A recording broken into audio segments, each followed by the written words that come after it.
Yo, what up guys, it's Juan, JB Reviews. Today we have the Xbox Series X.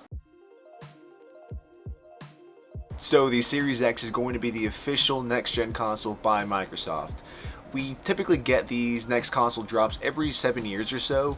Now with the One X we did get that mid-generation upgrade that did give you that 4K graphical power, but of course you couldn't quite get those frame rates like the Series X will give you. This Series X will give you 60 FPS on essentially all the games. That is going to be a big difference in terms of the frame rate from 30 to 60. So I think it goes without saying that the new console generation and the new graphics cards are going to be the biggest drop in gaming tech this year. Now while I am well aware of the debate between PC gaming and console gaming, at least for right now, for $500 you cannot put together a gaming PC that gives you the power of the Series X. Now that is as of right now. In the future, as PC components upgrade on a yearly basis, the gap will widen and widen every single year. But at least for right now in 2020, this is going to give you roughly the teraflop power of an RTX 2080 up to about a 2080 Super, so kind of gives you some wiggle room in terms of that. So unless you're planning on picking up one of the new 30 series graphics cards and you're maybe a little bit on a budget, this is going to be a great buy. I actually did a quick unboxing on the Series X, so if you have not seen that video, I'll leave that linked right up here.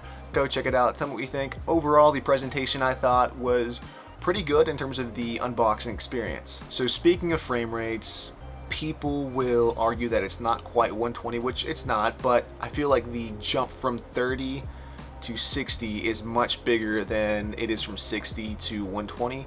I've seen 120, and while it is better, it's not going to be as drastic in terms of that gap as 30 to 60 is, because there is some level of diminishing returns in there. So the Series X does provide you with ray tracing capabilities, so in the near future when Microsoft starts dropping the next gen games, you will more than likely have the opportunity to try out that 60 FPS with ray tracing at 4K.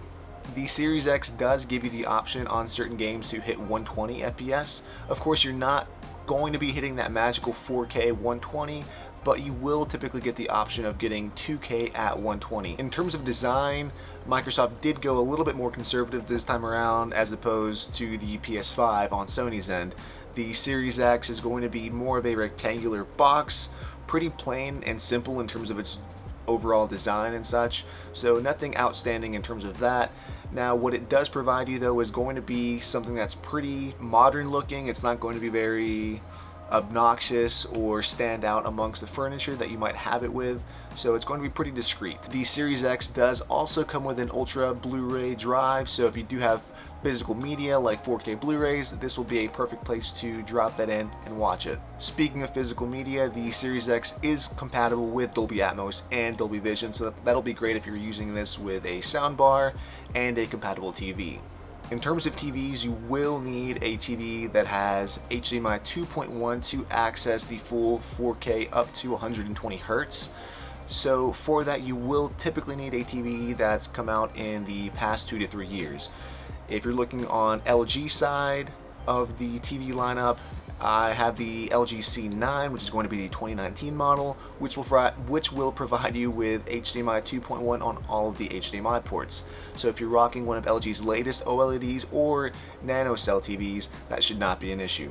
So this time around, the Xbox Series X will provide you with variable refresh rate. What that essentially will do is that will give the Xbox the ability to see if the frame rate is dipping or spiking, which will provide you and protect you from screen tearing or any kind of unflattering type of frame rates. While Microsoft does market 8K on the Series X, do not expect to be gaming at 8K on these consoles.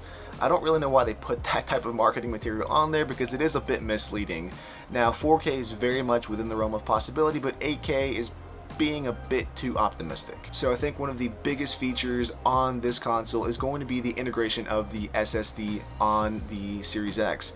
That is going to make a drastic difference in terms of loading times and just the flow of the game in general. The SSD will essentially cut down the loading at least by half, if not more. It's going to be very noticeable, and throwing in there quick resume on top of the SSD is only going to speed that up even further. I think we all remember the mechanical hard disks that were on the previous consoles. The new consoles will definitely cut down on any kind of inconvenience that might stem from simply having to sit there and wait 2 minutes for Red Dead Redemption 2, for example, to load, or any other game. So again, Microsoft did throw in a terabyte of internal storage on the console. That'll be great. For the most part, that won't be an issue in terms of loading up your games, but again, do keep that in mind. It's only 1 terabyte. You will not be getting exactly 1 terabyte because that is going to be the pre-OS installment size. So once you throw in the operating system on the console, you're going to be getting roughly 850 gigabytes, give or take. So as mentioned, the Series X does give you a terabyte of SSD storage. Now, if you do happen to go over that limit and you are one of those hardcore gamers, do not fret. Microsoft does give you an expansion ability. It is rather expensive, but it is going to provide you with extra storage. It's going to be expensive more so because it is proprietary, and as we all know, that is always much more expensive. It's actually kind of cool because it's a little bit nostalgic and reminiscent of the old school PS2 memory cards. In terms of ports on the back of the Series X, it's going to be a lot more streamlined this go around. You're going to be getting the essentials. You'll be getting a single HDMI 2.1 port, 2 USB-A ports, the power port for the power cable. You'll be getting an Ethernet port and the proprietary expansion for the additional storage. In terms of the controller that comes bundled with the system, it's going to be essentially the same thing with a few minor tweaks. You'll be getting a bit of a different feel in terms of how it feels in the hands, that's what she said, and it will have a bit of a rigid, more rugged feel on the bottom when you do grip it. Now, the controller does also come with a capture button on the center of the controller, so that'll actually be very convenient if you are someone that is prone to capturing footage or screenshots of your gameplay. So that'll be a quick and easy shortcut button to just click and record whatever you're trying to record. For those of you worried about having a headset that may or may not be compatible with the Series X, do not fret. I have a pair of Astro A50 Gen 4s that are perfectly compatible with the Series X. Now, one thing that the Gen 4s have is an optical cable that connected to my older One X. Since the Series X does not have that, Astro actually did an update on the firmware, and what that basically does is it runs all the audio through the USB-A that both powers and connects the base to the Series X. Speaking a little bit more about HDMI 2.1, it is going to be the future, whether you're looking at the new graphics cards by Nvidia or AMD, or you're looking at the new consoles by Sony and Microsoft. It's going to be good to invest in a good quality HDMI 2.1 cable that is long enough to support your gaming computer, or in this case, the Series X. Another big selling feature for the Series X, and one that Microsoft themselves is definitely pushing this go around, is going to be Game Pass. I know you've probably heard about Game Pass in the past, but this time around they're really going to push for it. They have added EA games on there. They bought Bethesda a while back, so they're going to be putting all of those games on there. The Series X is very backwards compatible, going back to pretty much all of the past library of games for Microsoft, and with the Game Pass Ultimate that you can upgrade to, that will give you the ability to basically play on the Series X, your gaming PC, and give you access to xCloud, which is going to be their online streaming service. So that'll be a notable feature on that. With the added horsepower of the Series X, even though a lot of the games currently are not fully optimized for next gen, just the brute force of the Series X is going to push these games to higher frame rates. So for example, if you're playing Call of Duty Modern Warfare, which was typically locked at 30 FPS on the One X, the Series X forces it to run at 60. So that's a nice bump in frame rates.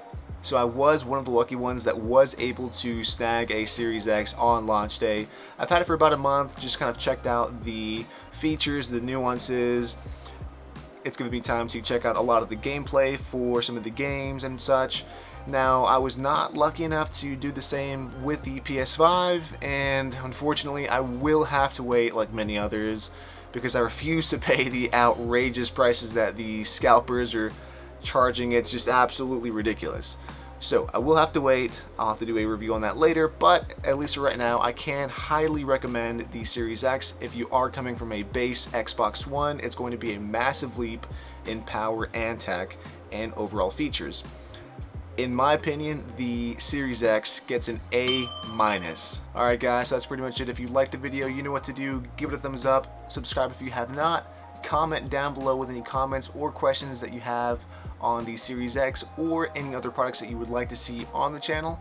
Besides that, it's Juan at JB Reviews. I'll catch you next time.